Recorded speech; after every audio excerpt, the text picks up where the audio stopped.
बिस्मिल्लाहिर्रहमानिर्रहीम हस्बी अल्लाह व निअमल वकील। जी प्यारे पाकिस्तान में उम्मीद है कि आप खैरियत से होंगे। जल्दी जल्दी कुछ खबरें जो है वो आपके साथ शेयर कर लें।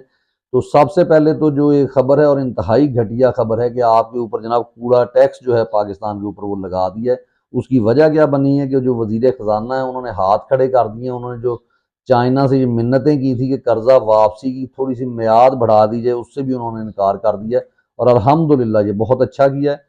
तो लेकिन इन्होंने अब आगे क्या किया, क्योंकि इन्होंने तो सोचा हुआ है ना कि ये सारे का सारा जो पैसा है वो पाकिस्तान के लोगों से निकलवाना है और पाकिस्तान के लोगों को जो हड्डियों से गूदा है उसको भी निकालना है, उनका खून तक निचोड़ लेना है। तो इसलिए उन्होंने जनाब कूड़ा टैक्स जो है वो लगाया गया। जिस ये क्या है कूड़ा टैक्स, उसको थोड़ा सा समझ लें कि ये जो है सफाई की मद में जो है जितने जो शहरी इलाके हैं, बल्कि ये देहातों में भी लगा दिया गया है कि देहातों में, शहरों में, फैक्ट्रियों में जो बड़े कारोबार हैं, जो छोटे कारोबार हैं, सब के ऊपर ये टैक्स लगेगा मंथली। यानी आम जो छोटा घर है गांव में उसमें 200, जो उससे बड़ा है उससे 300 और 500 तक ये दिया जाएगा। और जो शहरों में जो है जो 300, 10 मरले से जो है वो 500, और जो कनाल का घर है या उससे बड़ा घर है उससे 5,000 तक लिया जाएगा मुख्तलिफ। अब इसको डिसाइड कौन करेगा, किस तरीके से लेंगे, तो बात वही है कि बहती गंगा में हाथ धोना, जितना जिसके हाथ। जैसे कि आपको बिजली के बिल जो आते हैं उसमें जो यूनिट होते हैं, और बिजली का बिल की कीमत फिर से बढ़ाई जा रही है, ये भी आपके लिए खुशखबरी है। तो मेरा ख्याल है कूड़ा टैक्स देने से बेहतर है कि अगर अगर जो कूड़ा हमारे मुल्क में 76 साल से फैला हुआ है, अगर उसको उठा के बाहर फेंक दें तो ये अपने घरों का कूड़ा जो ये कौम है ये खुद भी उठा लेगी, ठीक है। इसके लिए इनकी ज़रूरत नहीं रहेगी। और दूसरी खबर ये है कि जनाब जो अपना नवाज शरीफ साहब के दामाद हैं, मोहतरम, बल्कि अब तो उन पे बेचारों पे प्यार भी आता है, उनके लिए हमदर्दी भी जागती है। कैप्टन सफ्दर साहब रिटायर्ड हैं। रिटायर्ड तो क्या हुए, उनको निकाला गया। यानी निकाला किसने, अब उन्हें नवाज शरीफ ने नहीं हटाया था कि जी आप एक हुक्मरान मुल्क के दामाद बन रहे तो आपको हटा लिया जी, इनको आर्मी ने हटाया था। इस पे ये मेरे साथ डिबेट कर सकते हैं और ये खुद मानेंगे कि अगर ये सच इन्होंने बोलना शुरू कर दिया। बयान उन्होंने ये दिया है कि जो चोर है इलेक्शन कमीशन और चोरों की अमाजगाह है, इन्होंने कौन सा इलेक्शन आज तक सही कराया। और आगे उन्होंने बयान दिया कि फातिमा जना का इलेक्शन भी चोरी किया गया था, जो अयूब खान हार गए थे, और जो है वो इलेक्शन जो है चोरी किया गया। ये बातें तो पूरे पाकिस्तान को अब पता है, लेकिन बहरहाल इनके अपने बंदों ने मानना शुरू कर दी है। तो इनकी शादी को मैं जो है वो खुश आइंद करार देता हूँ कि इनकी शादी हुई। और उसके बाद लेकिन इकवाम आलम ने, हमारे मुल्क के सहाफ़ियों ने, क्योंकि माशाल्लाह जब आपके मफाद ही इनके साथ जुड़े हों तो सच आप कहाँ बोलेंगे। और बाकी जो बेचारे नए सहाफ़ी थे उन्होंने कहा कि हमारे पास सियासी जमातें कौन सी, अगर हम सियासत में बात करेंगे, अगर नून लीग का जिक्र नहीं करेंगे, पीपल्स पार्टी का जिक्र नहीं करेंगे, तो बाकी तो मजहबी जमातें जाती हैं। तो ये एक सियासी खला इन्होंने पैदा किया था। तो उनको फौज ने इसलिए हटाया था कि जो हमने ये जो कंपनी लॉन्च की है, कंपनी कह रहा हूँ कि ये जो फैमिली लॉन्च की है एज अ सियासी फैमिली, तो अगर हम जो है इनको जॉब पे भी रखेंगे, इनको ओहदे भी देंगे, तो फिर उससे क्या होगा, एक तो जो प्रॉब्लम आ सकते थे उसके साथ साथ एक प्रॉब्लम ये भी आ जाता कि लोग जो है वो बरमला ये कहते कि जनाब गाठजोड़ है। हालांकि गाठजोड़ तो इनका रहा है, मैं 100% कहता हूँ। मेरे से बड़ा जो थिंक टैंक है अमेरिका का, वो बैठ के मैं चैलेंज करता हूँ, गुफ्तगू कर लें। अगर वो ये साबित कर दें कि ये सियासी जमात किसी भी सूरत थी, तो मैं जनाब अपने तमाम इल्ज़ाम जो मैं आज तक लगाता रहूँ वापस ले लूँगा। लेकिन मुझे पता है कि ये किसी सूरत इसको गलत साबित नहीं कर पाएंगे, क्योंकि इन्होंने जो काम भी किया वो उनके कहने पे, और जितनी दफ़ा इनको जूते पड़े ये तो वापस ना आते, लेकिन इनको आना मजबूरी है। इनके राज उनके पास और उनके राज इनके पास हैं। तो इसलिए ये लोग जो है इनको क्यों कहा जाता है कि ये हमें, बात ये फैलाई जाती है कि फौज जो है वो नवाज शरीफ के खिलाफ है और इनका हर जनरल जो है वो नवाज शरीफ के हक में होता है। उसकी वजह यह है, ये लोग उनकी करप्शन के ऊपर ना उनके हाथ डालते हैं, और जो थोड़ी बहुत करप्शन इन्होंने करनी होती है, जो थोड़ी बहुत उनके लिए है, हमारे लिए बहुत बड़ी करप्शन है। अगर इनका पैसा वापस आ जाए तो हमारे मुल्क का कर्जा उतर जाता है इन दोनों खानदानों का।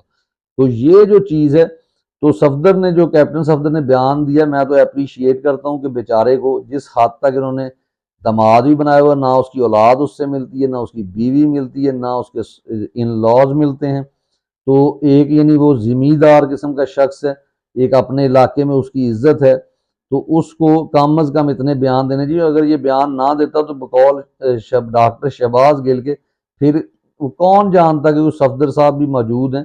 तो ये बयान देने चाहिए। लेकिन इस बयान में उन्होंने बहुत सारा सच भी बोल दिया और इनको नंगे, और दूसरी जो बात मैंने आपको बताई है इस पर भी ज़रा गौर कीजिएगा।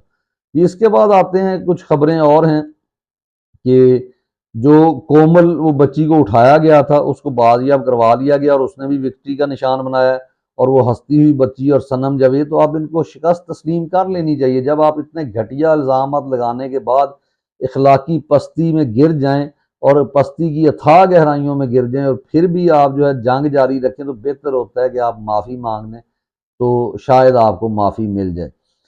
इसके बाद जावेद हाशमी साहब का चैनल जनाब आप सब्सक्राइब करें। बहुत अब वो पहले भी अच्छी बातें करते थे, कुछ गलतियां इंसान में होती हैं, लेकिन वो बयान आप जो है वो एस्टेब्लिशमेंट के खिलाफ देते हैं। तो उनके दामाद को उठा लिया गया है, इसलिए उठाया गया वो आपको पता है कि ताकि जो है वो हाशमी साहब जो है गुफ्त, हालांकि उनके चैनल को बहुत ज़्यादा वीडियोज़ नहीं देखी जाती, ये हज़ारों में अभी जाती हैं उसकी जो व्यूअरशिप है या जो लोग देखते हैं, लेकिन उसके बावजूद इनको जो सच है वो तो नज़र चौहान का पसंद नहीं आता, जिसकी बेचारे की वीडियो ही 8 या 10,000 लोग देखते हैं, और उसके भी उन्होंने लगा दिया है कि वो भी गद्दार वतन है, वो जो तस्वीरें पाकिस्तान में लगाई गई हैं।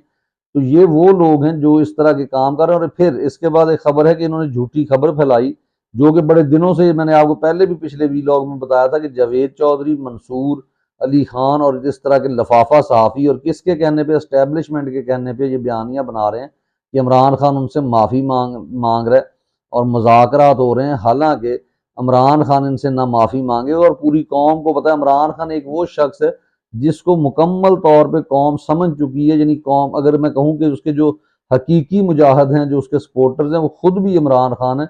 जहाँ पे वो खुद टूटेंगे वहां पे इमरान खान टूट सकता है, और इमरान खान तो टूट ही नहीं सकता, यानी उनको पता है, और वो उसके मुताबिक सोचते हैं। आप 100 बयान दे दें, आप किसी से कहलवा दें, आप बुशरा बीबी से बयान दिलवा दें, आप अलीमा खान से झूठा बयान दिलवा लें, लेकिन वो झूठा ही होगा, क्योंकि लोग खुद नजर रखेंगे। उनको पता है कि हमारा जो लीडर है वो क्या सोचता है और आप कहाँ तक जा सकते हैं, जो आज तक आपसे नहीं टूटा। और हाँ, वहां पे एक और यानी शर्म की बात है, जो इनको शर्म नहीं आती, कि उस पर केस क्या बनाया है जावेद हाशमी साहब के दामाद पे, कि उसने जो है वो गिलास और जग चुराया है। तो मेरा ख्याल है कि शर्म आनी चाहिए। अगर आप इस हद तक गिर चुके हैं, आपको माफ़ी ही मांगना बनती है, और माफ़ी भी वैसे अभी मिलेगी नहीं। ये खान साहब, राना सनाउल्लाह साहब का बयान आया कि जनाब इमरान खान साहब से हम क्या बात करें, यानी टीवी प्रोग्राम में वो कर रहे थे कि वो तो हमें गालियां देते हैं। अब आपको पता है इमरान साहब गालियां तो देते नहीं, वही जो गाली एक मैं देता हूँ, बेगैरत कह दिया होगा, जाहल कह दिया होगा, पटवारी कह दिया होगा, डफर कह दिया होगा। तो बेगैरत गाली नहीं होती राना साहब, या गैरत होती है लोगों के पास, या जिनके पास नहीं होती उनको हम बेगैरत, ना गैरत लफ्ज कोई नहीं है, बेगैरत कहते हैं। जैसे इकबाल ने कहा था, गैरत है बड़ी चीज जहाने तगो दौ में, पहनाती है दरवेश को ताजे सरेदारा। तो उसके मुखालिफ अगर लोग, कोई लोग ये पूछता कि जो जिनके पास गैरत नहीं होती उन्हें क्या कहते, तो इकबाल उनको बेगैरत कहते। तो इसका मतलब ये हुआ कि ये गाली नहीं है। गाली हाँ, जिसके पास गैरत नहीं है, अगर वो अपने आप के लिए गाली समझता, तो ये भी उसके लिए अच्छी बात है कि कम अज कम इतनी शर्म लिहाज तो मौजूद है ना, कि उसको लगता है कि मेरे पास गैरत तो नहीं है। अगर कोई पॉइंट आउट करता है तो उसकी गैरत थोड़ी सी अगर कहीं से जागती है, जो मर चुकी है, तो उसको भी अप्रिशिएट करना चाहिए। तो राना साहब जो बात कर रहे हैं, राना साहब अगर आपको सच बताया जाए, आपको पूरा फैसलाबाद गालियां देता है, और ये तो गालियां नहीं, बहुत गंदी गालियां देता है। वो तो आपके सामने आके जिन्होंने काम लेना होता है वो आपको, अगर आपको याद हो, भोला गुज्जर आपको जो गालियां देता था, जिसको आपने कत्ल करवा दिया, जो गालियां आपको जो है वो, एक शानी गुज्जर था जो इसको हार्ट अटैक हो गया, वो मर गया, और जिसने आपको धमकी भी लगाई थी, और बहुत सारे और वाकयात हैं। हम खुद फैसलाबाद से हमारा ताल्लुक है, तो हम जब वापस पाकिस्तान जैसे ही आएंगे, इंशाल्लाह आपके साथ पूरी हमारी टक्कर भी होगी, और हम आपसे वो एक एक चीज़ का हिसाब भी लेंगे। तो इसलिए बहरहाल जो गालियां जो हैं इमरान खान दे रहा है, वो आपको यही कह रहा है, पटवारी आपको 2 नंबर कह रहा है। अगर आपको गाली लग रही है तो अच्छी बात है। तो बाकी इनका वो बयानिया भी बढ़ गया है कि इमरान खान जनाब इनसे सुलह कर रहा है, माफ़ी मांग रहा है। पूरी कौम को पता है कि वो किन चीज़ों के ऊपर बात करेगा और किन चीज़ों के ऊपर बात नहीं करेगा। और एक और बहुत अच्छी खबर वो ये है कि इनके वजीर खजाना ने हाथ खड़े कर दिए कि कोई मुल्क हमें कर्जा भी नहीं दे रहा, और टाइम भी नहीं बढ़ा रहा कि कर्जा हम कुछ टाइम के बाद वापस कर सके, जिसकी मद में ये जो है वो टैक्स लगा रहे हैं।